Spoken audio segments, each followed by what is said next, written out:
नमस्कार, स्वागत है आपका जागरण बिजनेस पर और मैं हूं आपके साथ मोहिनी त्यागी। कोरोना के बाद से ही भारतीय अर्थव्यवस्था में तेजी से सुधार हो रहा है। हालांकि पिछले कुछ समय से भारतीय बाजार में काफी उतार चढ़ाव देखने को मिल रहे हैं। इसके बावजूद विदेशी निवेशकों और भारतीय निवेशकों का बाजार को लेकर रवैया काफी पॉजिटिव रहा है, जिसे देखकर लगता है कि साल 2023 भी भारतीय शेयर बाजार के लिए काफी उम्मीदों भरा रहने वाला है। ऐसे में चलिए जानते हैं कि वो कौन से सेक्टर्स हैं जिनमें निवेश करना फायदे का सौदा हो सकता है। तो सबसे पहले बात करते हैं डिफेंस सेक्टर की। जी हाँ, डिफेंस हमेशा से ही निवेशकों की पहली पसंद रहा है। साल 2023 में भी इस सेक्टर से काफी उम्मीदें हैं।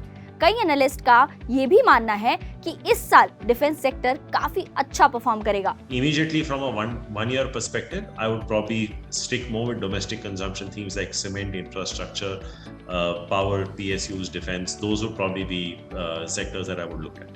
खास तौर पर अब भारत डिफेंस के क्षेत्र में आत्मनिर्भर बनने की ओर तेजी से अग्रसर हो रहा है। ऐसे में साल 2023 इस सेक्टर के लिए काफी अच्छा रहने की उम्मीद है। अगले सेक्टर की बात करें तो वो है ऑटोमोबाइल सेक्टर। जी हाँ, भारत में गाड़ियों की बुकिंग जोरों पर है। फेस्टिव सीजन में भी लोगों ने जमकर गाड़ियां खरीदी हैं। इसके साथ ही कई कंपनियों ने तो ग्राहकों को काफी लंबा वेटिंग पीरियड भी दिया है, यानी कि डिमांड काफी ज्यादा है। इसके साथ ही इलेक्ट्रिक गाड़ियों के आने से इस सेक्टर में बड़े बदलाव होने की भी कई उम्मीद है।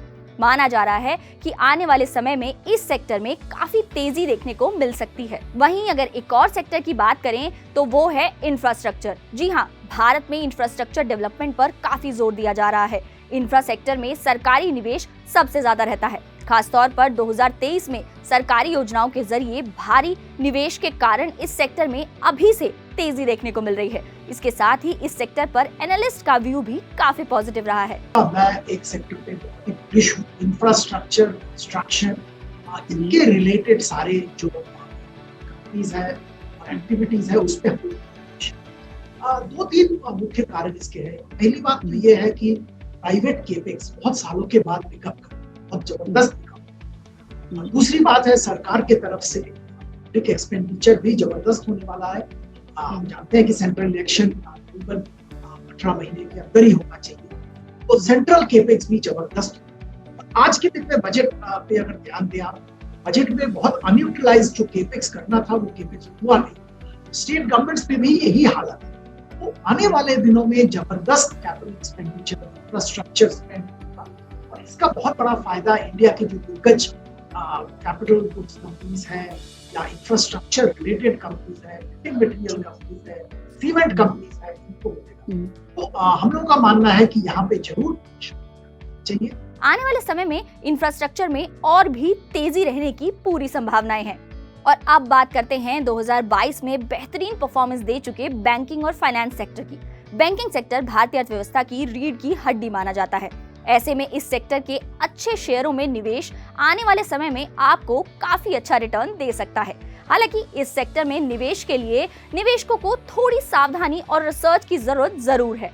आज अगर आप देखें तो इतनी रैली होने के बाद भी ऐसे बहुत सारे पीएसयू बैंक्स हैं जो कि अभी भी अपने बुक वैल्यू के आसपास ही ट्रेड कर रहे हैं, और कुछ तो ऐसे भी हैं जो कि आज भी उनके बुक वैल्यू के डिस्काउंट पे ट्रेड कर रहे हैं। तो हम अगर मान भी ले कि बुक वैल्यू में एरोजन होगा because of some write off, लेकिन वो वही तो मैं कह रहा हूँ कि वो राइट ऑफ की मात्रा पहले से कम है। तो मैं समझता हूँ कि अभी स्टीम है बैंक्स में, प्राइवेट सेक्टर बैंक्स में है और पब्लिक सेक्टर बैंक्स में। I think these PSU banks are a good trade. मेरी सलाह यही होगी या मेरा humble submission यही होगा कि अगर आपके पैसे बन चुके हैं X of SBI, BOB and to some extent Canara Bank, तो आप प्लीज प्रॉफिट बुक कर लीजिए। I don't think these are going to be multi-baggers from here. इस सेक्टर में पीएनबी जैसे बैंकों ने पिछले साल लंबी छलांग मारी और अभी भी तेजी की उम्मीद मानी जा रही है, लेकिन एनालिस्ट फिर भी थोड़ा सावधान रहने की सलाह दे रहे हैं और उनका मानना है कि सिर्फ बड़े बैंकों जैसे कि एसबीआई जैसे बड़े नामों पर विश्वास करना ज्यादा सही होगा, लेकिन हाँ, आप पहले अपनी रिसर्च जरूर कर लें। अगर आप एसबीआई बॉब वगैरह खरीद रहे हैं, आप एक बास्केट खरीद रहे हैं। एसबीआई से मुझे एसबीआई लाइफ इंश्योरेंस का भी स्टेक आ जाता है, एसबीआई म्यूचुअल फंड का, एसबीआई जनरल का भी, एसबीआई क्रेडिट कार्ड्स का भी, एसबीआई कैपिटल मार्केट्स का भी, बहुत सारी चीजें। तो मैं कहूँगा कि आप पीएसयू में इन्वेस्टमेंट सिर्फ टॉप 2-3 स्टॉक्स में रखिए, बाकी में ट्रेड कर लीजिए। पैसा बन गया तो आप निकल जाए। वहीं अगला सेक्टर है पावर सेक्टर। इस सेक्टर में तेजी से विकास हो रहा है। अडानी से लेकर अंबानी तक इस सेक्टर में निवेश करते नजर आ रहे हैं। बता दें कि ग्रीन एनर्जी और रिन्यूएबल एनर्जी की बढ़ती मांगों के कारण ये सेक्टर अभी भी काफी तेजी में नजर आ रहा है और आगे भी इसके तेजी से बढ़ते रहने की पूरी संभावना है। इसके साथ ही ये जो सेक्टर्स हैं, इन सेक्टर्स में निवेश अगर आप करना चाहते हैं तो इसके लिए फिर भी हम आपको यही सलाह देंगे कि आप पहले अपनी रिसर्च करें, अपनी रिसर्च कंप्लीट करें, क्योंकि शेयर बाजार में बिना रिसर्च के आना खतरनाक साबित भी हो सकता है। तो ऐसी ही कुछ खबरों के लिए आप देखते रहिए जागरण बिजनेस और बने रहिए हमारे साथ। और हाँ, हमारी वीडियोस को लाइक, सब्सक्राइब और शेयर करना बिल्कुल ना भूलें।